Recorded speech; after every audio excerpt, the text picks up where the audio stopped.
Well, in my defense there, I had qualified like a bag of ass at that point. So it was it was not a good time. No.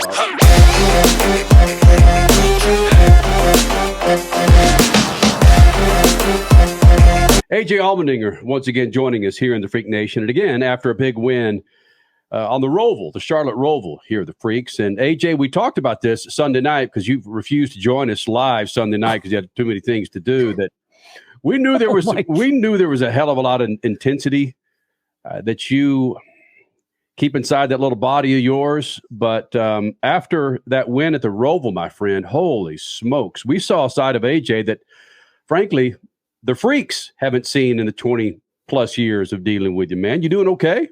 Yeah, man, I'm great. It's, a lot of emotion builds up when you have a child and you get to, I don't want to say it's, near the end of my career, right? I hope I got a lot more time, but, it's a thing that I put that pressure on my shoulders. I always had, you guys know this. I mean, you've been around me for so long, and I internalize that sometimes, and then I keep letting it build up. And, all the men and women at College Racing on the Cup side of it this year, I mean, we've had kind of an up and down year. It's not exactly what we hoped for, but it's a second year organization, right? So it's things that you expect still at times that are going to happen. But, I just put that all on my shoulders and I just let it build up. And, it's hard to win a Cup race, and it's special to win a Cup race. So I think those are the emotions that you see.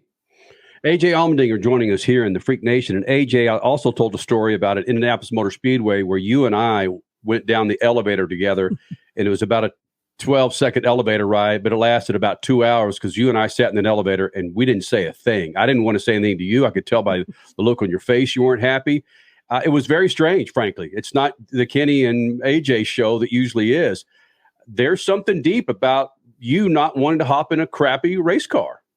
Well, in my defense there, I had qualified like a bag of ass at that point. So it was it was not a good time. No, we qualified like 29th, and it just was not a good time. So yeah, but yeah, I mean, it's all about trying to raise the game, and that's what, for me, I that's what I put on my shoulders, and I want to go out there and be at the best for this organization. And, I've always been like that, but with College Racing and Matt Collig and Chris Rice, especially, they've given me these opportunities, and I want to pay them back. And the best way to pay them back is win races. So it's definitely, when it's not happening, there's difficulty. And the Cup level, for sure, there's different expectations. In the Xfinity side of it, the ultimate goal is to win every race. And that's the ultimate goal, to win in the Cup Series too. But there's certain racetracks where, heck, you run top 15, that's a good day. But yeah, definitely at certain racetracks when it's not going well, I'm on the road courses for sure that it bothers me a lot. All right, Aj Allmendinger, let's take that pressure off, or at least I hope. It's been a few days now. Let's take that pressure off, and let's get back to Tara. Let's get back to Aero. How much of during the weekend, I mean, it was your anniversary. It was Aero's 1 month birthday. I mean, all of that weighing on you. How much have you been able to now relax and enjoy all of that culminating together? Yeah, I mean, we had just a massive party Sunday night. I got home. Tara gave me a hug and kiss, and we sat there with Aero for about 20 minutes. They went to sleep, and then I sat on the couch with Chicken Nugget and Xena the rest of the night and hung out. So, those 41-year-old win parties get insane. So it was but to be honest, Crash, I wouldn't change it. It was the best night, right? So it's definitely taken that pressure off my shoulders a little bit, and we're ramping back up in Vegas this weekend, but it's been nice over the last couple of days. Isn't that kind of funny, though? It's like maybe parties mattered in our 20s, but now it's just life matters. And it's just sometimes sitting there in self-reflection is the best thing in the history of mankind. So I'm glad when you can get opportunities like that, because like Kenny alluded to, hearing some of the things you were saying in the post-race press conference was like, wow, I almost felt like I was listening to you writing a book about your life and how everything is coming full circle. And yeah, AJ is completely happy and can ride off into the sunset at any moment and be A-okay. Definitely. And I don't get me wrong. I don't want to. I want those feelings more and more, but on the Cup side of it, I mean, you don't know how many more opportunities you're going to get. So yeah, I think all those emotions kind of finally let out, and it just shows how much I care about all the people, all the blood, sweat, and tears, as I said on TV, from all the men and women of what they deserve. So, including you. Let's not leave yourself out. My God, it's been decades of blood, sweat, and tears by yourself as well.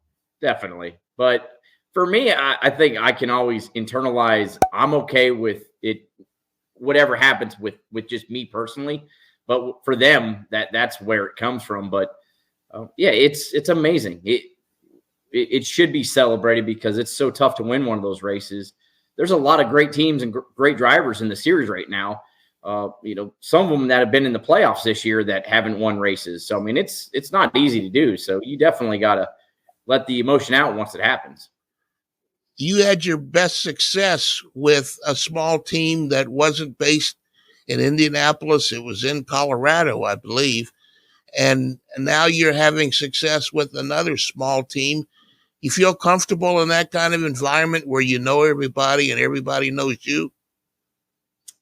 Yeah, I've always enjoyed that part of it, of, not being maybe the 4-car team. The Xfinity side of it, it's not a small team, right? College Racing at times this year has run 4 cars. So that organization on that side of it has grown a lot, and it's definitely not a small team anymore. But the Cup team for sure is still there. And there's a lot of things that we're working on towards the future. And that's the one thing I think people took it as my emotions as, oh, possibly that's the last time he's racing Cup this year. No, that's not it. I think, there's still the opportunity to have that happen as we work through those details. I'm not leaving College Racing either. I'm going to be here until I'm done racing. It's just a matter of what we're racing next year. But in the small sense of it, yeah, I mean, I love having all those people, because I think they put that much more effort into it, because they have more of a role in each race car that they build. It's not just you're in your section, you build that car and it goes to the next section. Everybody works on those race cars, and that's why in the shop there's no 16 or 31 or on the Xfinity side of it 10, 11, 16. Everybody's working on all the race cars, so it's everybody's success when we win races. And let me ask you, that when we met you, you were in an open wheel direction. I imagine there were dreams about F1. Give me your opinion about Andretti trying to get into F1. Is that something that should happen, he needs to do, or what? I don't know if he needs to do it. I mean, but what Michael has done with all of his race teams and all of his endeavors of what he gets into is absolutely amazing. I think it's huge for just the U.S. side of it, right? I know Gene Haas and they kind of talked about that being the American F1 team, but it's really not. I mean, it's Gene Haas owns it, but everything that goes with it, it's still, as you want to call it, it's a part of Formula One and European and things like that. But no, Andretti getting in it, I think, is big on the U.S. side of it. I think it's big for Michael himself and hopefully with Chevy and all that, however it happens. And to me, I know a lot of the Formula One teams don't want it, but it's good to get some new blood in there as well. Have you gotten any Aero's poop underneath your fingernails yet? Oh. Well, luckily for the most part, I stress so much that I chew most of my fingernails off, so I don't really get any poop under the fingernails. I've definitely got poop on my hands and been peed on a couple times. So, all right. It's great. Brother, you got a lot of love coming this direction from the three of us. All right. I love you guys. And, I didn't turn you guys down Sunday night. You can ask Skylar this even at some point. And I'm not going to, when I say this, I'll do it all over again tomorrow. But when you win at Charlotte, like, you do a lot of stuff.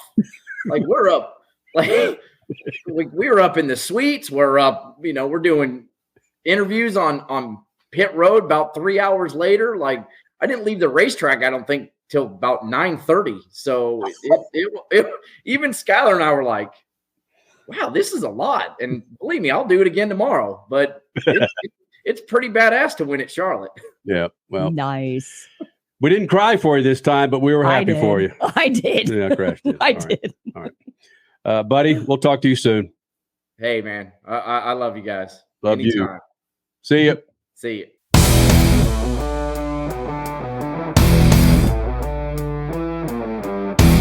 Hey, Dad, what are you going to buy at the store today? I'm out of Lucas Oil fuel treatment, so let's jump in here and grab us some. Well, do they have the Lucas Oil Parts Cleaner and Degreaser? I bet they do. Well, how about the Lucas Oil Power Steering Fluid? You know, they'll have that too. Even the Octane Booster? I won't be surprised if they do. My favorite red and tacky grease?